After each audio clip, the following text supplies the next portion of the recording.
මේක වෙන්න තියෙනතර විකුණන දාලා තියෙන වාහනේ. ඔව් මේක තමයි බාණ්ඩේ. කිරි ටොයර් තියෙනවා.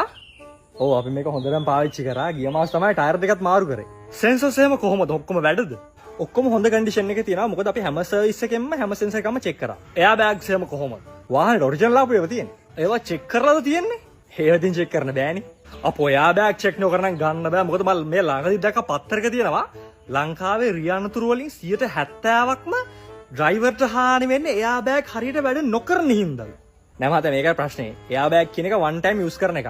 වාහනේ හැපුණොත් එහෙම ඒක පිම්බෙනවා. එපාර අපි ඒක ගලවලා අලුත් එකක් දානවා. ඒතර ඒක රීප්ලේස් වෙන හින්දා ඒක චෙක් කරන විදියක් නෑ අපිට. ඉතින් එහෙම ටෙස්ට් කරමු.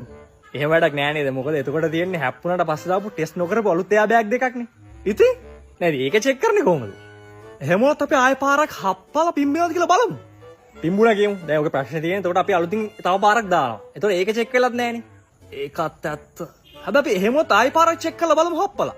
ඒ තේරුමක් නෑනේ. එතකොට අලුත් එකක් තමයි දාන්නේ. හැබැයි අපි හතරවෙනි වතාවට හැප්පුවොත් පස් වතාවක් හය වතාවක් ගැන මොකද හිතන්නේ? අපි 150 වෙනි වතාවට හැප්පුවොත් මොකද වෙන්නේ? අනේ මහත්තයා පින්සින් දෙවෙයි 150 වෙනි වතාවට නෙවෙයි 1500 වෙනි වතාවට චෙක් කරත් ඔච්චර තමයි. කලින් පාර එකෙන් අලුත් එක රිප්ලේස් වෙනවා. ඉතින් තේරුමක් නැහැ. ඒක ටෙස්ට් වෙන්නේ නැහැ. ඒයි කියන එක තේරෙන්නේ නැත්තේ. අදේ මට දැන්නේ ඔයා කියන එක තේරුනේ. අපි හැමදෙස්සම හැප්පුවට පස්සේ දාන්න අලුත් එයා බෑග් ගන්න. ඒතකොට ඒක චෙක් වෙන්නේ නැහැ නේ. මහා මෝඩ ප්‍රශ්න තමයි මාත් අහන්නේ. කොහොමද අපි 1501 වෙනි වතාවටත් හප්පලා බලමුද?